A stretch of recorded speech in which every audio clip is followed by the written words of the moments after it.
श्रीमद् भागवत कोई नाचने गाने का कथा नहीं है, ये केवल मनोरंजन का साधन नहीं है, मनोमंथन का। ये इंटरटेनमेंट नहीं है, एनलाइटनमेंट के लिए। इंटरटेनमेंट करने के लिए मल्टीप्लेक्स काफी है, जाओ नाचो, नाचने। बॉलीवुड में नाचने वाले ही हैं, गाने वाले ही हैं, देखो उनको।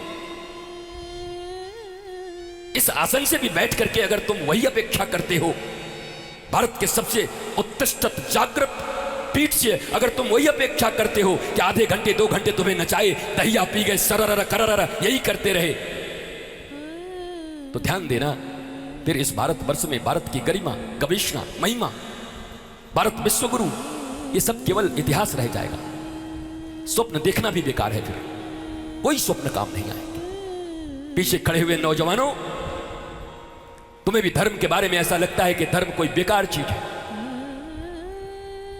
विदेशी जीन्स और विदेशी शर्ट पहन के तुम्हें ऐसा लगता है कि तुमने भारत में रह करके सारी सफलताएं प्राप्त कर ली। तुम्हारा भारत इसके लिए महान नहीं था, अपने ज्ञान, गरिमा और गवेषणा के कारण महान। नॉलेजफुल भारत, इंफॉर्मेशन नहीं, नॉलेज। 2 टके के गूगल के इंफॉर्मेशन से अपने आप को ज्ञानी मत समझना। ज्ञान आहरित किया जाता है परंपराओं के द्वारा। वहां इंफॉर्मेशन है, रट के बोल सकते हो, कहीं जाकर के पहले प्राइज ला सकते हो। मैकोले की शिक्षा पद्धति में पढ़े हुए लोग तुम्हें फर्स्ट प्राइज भी दे देंगे, पर किसी ज्ञानी गुरु के सामने खड़े होगे तो थर थर कांपने लगोगे। किसी महिमावंत पुरुष के सामने खड़े होगे तो टिक नहीं पाओगे उनके साथ। विद्वान सर्वत्र पूज्यते, राजा अपने राज्य में पूजा जाएगा, पर विद्वान पूरी दुनिया में पूजा जाएगा। जहां जाएगा वहां उसकी पूजा होगी, क्योंकि विद्या की ही पूजा है। और विद्या क्या देती है? सा विद्या या विमुक्तये। विद्या उद्घोषणा करती है, विद्या वही है जो तुम्हें जीवन के बंधनों से मुक्त करती है, आजाद करती है, स्वतंत्रता देती है, आह्लाद देती है, मस्ती देती है। सा विद्या या विमुक्तये, ये उद्घोषणा है शास्त्र का। विद्या उसी को कहते हैं जो तुम्हें मुक्त करती है। तुम्हारी विद्याएं तुम्हें मुक्त कर रही हैं या बंधन में डाल रही हैं? तुम्हारे स्कूल और कॉलेज तुम्हें मुक्त कर रहे हैं, मुक्ति की पढ़ाई दे रहे हैं? नो।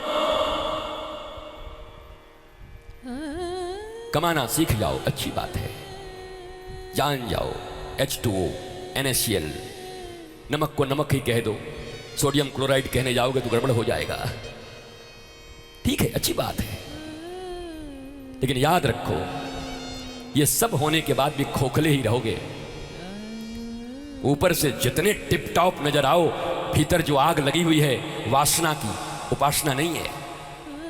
भीतर जो जलनशीलता है, भीतर जो अभाव है, भीतर जो दूसरे से छोटा होने का गम है, ये सारी चीजें तुम्हें भीतर भीतर जलाकर मार डालेंगी। कभी चैन नहीं मिलेगा, शांति नहीं मिलेगी। उस परम शांति, परम आनंद तो उस ज्ञान के द्वारा ही उपलब्ध हो सकता है। इसलिए भगवान ने पूतना को नहीं देखा। और आज सक्तासुर का वध होने वाला है, दूध घी से भरा हुआ है, उत्सव हुआ, मैया घबरा गई। जो आवे वही लाला को पकड़ ले। कोई टांग उठा के देखे, कोई आंख उठा के देखे, कोई मुंह में उंगली डाल के देखे, दांत निकला कि नहीं निकला। बताओ, ब्रह्म के साथ भी ये हालत है। गोपियों के बीच में ठाकुरों कह रहे हैं, भगवान कहाँ आ गए? कोई गोपी आवे, टांग उठा, लाला ठीक है, विकलांग तो नहीं है? बताओ, ब्रह्म को विकलांग करे महाराज? कोई मुंह में उंगली डाले, दांत निकला कि नहीं? 6 दिन में कौन से दांत निकल जाएंगे? तो गोपी आनंद दे रही है। मैया ने क्या किया? जाकर के उस सकट में बांध दिया लाला को, उनके पालने को सकट में बांध दिया। ऊपर दूध घी दही भरा हुआ था, नीचे गोपाल को डाल दिया। बताओ, रस ऊपर हो गया, रसेश्वर नीचे हो गया। तुम्हारी जिंदगी में भी यही भूल है। सक्तासुर का वध हो गया, बैलगाड़ी तोड़ दिए, हो गई कहानी। एक था राजा, एक थी रानी, दोनों मर गए, खत्म कहानी। यही भागवत है। एक एक लोगों का जिनका वध हुआ है, जिनके नाम हैं, वो वेदांत के सूत्र हैं, हमारे तुम्हारे जीवन से जुड़े हुए हैं। और अगर उसको ठीक से समझ जाओ तो तुम्हारी जिंदगी में गुणात्मक परिवर्तन आ सकते हैं। तुम्हारा जीवन ऐसा हो जाएगा, एक सत्तासुर के वध की कथा से तुम्हारे जीवन में रसेश्वर कृष्ण ऊपर हो जाएंगे और जीवन का रस नीचे हो जाएगा, भौतिकता नीचे हो जाएगी। पर पता नहीं कितनी बार सत्तासुर मार दिए, अभी तक ज्ञान नहीं आया।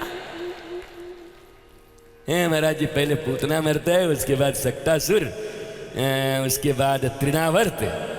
अच्छा, वो बत्सासुर भी कोई था ना, बकासुर, अघासुर, सब सुर तो थे, एक असुर तुम अभी बचे हुए हो, तुम्हारा भी बद बाकी। जो अज्ञानी है वो असुर ही है। महाराज, भारतवर्ष में जन्म लेने के बाद में तुम अज्ञानी हो? भारतवर्ष की इस पवित्र भूमि पर, पवित्र मिट्टी पर आने के बाद, गंगा और यमुना में स्नान करने के बाद भी, संत और महापुरुषों के इतने आशीर्वाद और छाया होने के बाद भी, इतने प्रज्ञावान पुरुषों के होने के बाद भी तुम अज्ञानी हो। भारतवर्ष में जन्म लेने के बाद भी तुम्हारी यह दुर्गति है।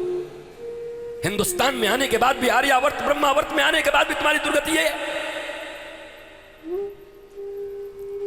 सत्तासुर को अब क्या क्या भगवान ने कहा, वाह, मेरे ही नाम पर उत्सव हो रहा है, मुझे बैलगाड़ी के नीचे बांध दिया लाके, चारों तरफ दूध दही मौज, और हमारे माथे पे लाकर के घी और दही रख दिया। मेरा नाम कृष्ण है, रसौ वैशः। परमात्मा का नाम रसौ वैशः। बताओ, रस को पैदा करने वाला मैं हूं, रस को मेरे माथे पे रख दिया, मुझे रस से नीचे डाल दिया। रस का उत्पत्ति करने वाला मैं हूं, रसेश्वर मैं हूं। रसेश्वर नीचे और रस ऊपर। हमारे तुम्हारे जीवन में भी तो यही है ना, जगत ऊपर जगदीश नीचे। हाँ, प्यार नीचे व्यवहार ऊपर। क्या कर रहे हो जिंदगी में? कर क्या रहे हो? प्यार तो है नहीं, व्यवहार निभा रहे हो।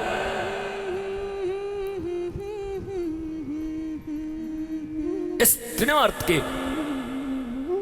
सत्तासुर के उद्धार से भगवान ने मानो ये ज्ञान दिया हम लोगों को। भगवान की बाल लीला भी दुनिया के बड़े से बड़े विद्वान के चूल हिलाने के लिए काफी है। हमारे 6 दिन के कन्हैया भी दुनिया के बड़े से बड़े विद्वानों को विद्वता का ज्ञान दे सकते हैं। 6 दिन के कन्हैया, मात्र 6 दिन के। पूतना के वध में ज्ञान छिपा है, सत्तासुर के वध में भगवान को आई नाराजगी, मारा एक लात, मारा तो गाड़ी फाड़ी सब पलट गई महाराज। सारा दूध दही हड़िया फड़िया बिखर गया और जोर से सब दौड़े। अरे अरे क्या हुआ, क्या हुआ? छोटे छोटे बालक थे। कहा, मैया तुम्हारे लाला ने लात मार करके गाली पलट दी। जसोदा बोलती, दारी के झूठ बोल रहा, हमारा लाला इतना छोटा है बेचारा, कैसे मारेगा? मैया विश्वास नहीं करती। माँ तो माँ होती है। मैया का बेटा बाहर से कुछ बेच करके आ जाए, मैया कहते हमारा बेटा ऐसा नहीं कर सकता। कोई मैया नहीं कहते। शुरू से जसोदा भी यही करती बेचारी, क्या करे मैया वो भी। दुनिया के किसी माँ से पूछो, उसका बेटा कुछ भी करके आए, अरे निर्भया का रेप करके भी आ जाए तो उसकी माँ मानने को राजी नहीं होती। नहीं नहीं, हमारा बेटा ऐसा नहीं होगा, गलती से हो गया होगा, दोस्तों के चक्कर में फंस गया होगा, बुरी संगत में फंस गया होगा। बेशर्मी का हद है। कमाल है, जन्म तुम देती हो, पालती तुम हो, संस्कार तुम देती हो, अपने स्तनों से दूध तुम पिलाती हो, और कहती हो समाज ने बिगाड़ दिया,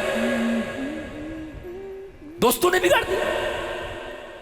वो दोस्ती किसने अलाउ किया था? वो तो इतना छोटा था। जब तक तुम्हारी बातें मानता है तब तक संस्कार क्यों नहीं दे देते? जब मानने लायक न होता तब बाबाओं के पास लेकर के क्यों घूमते रहते?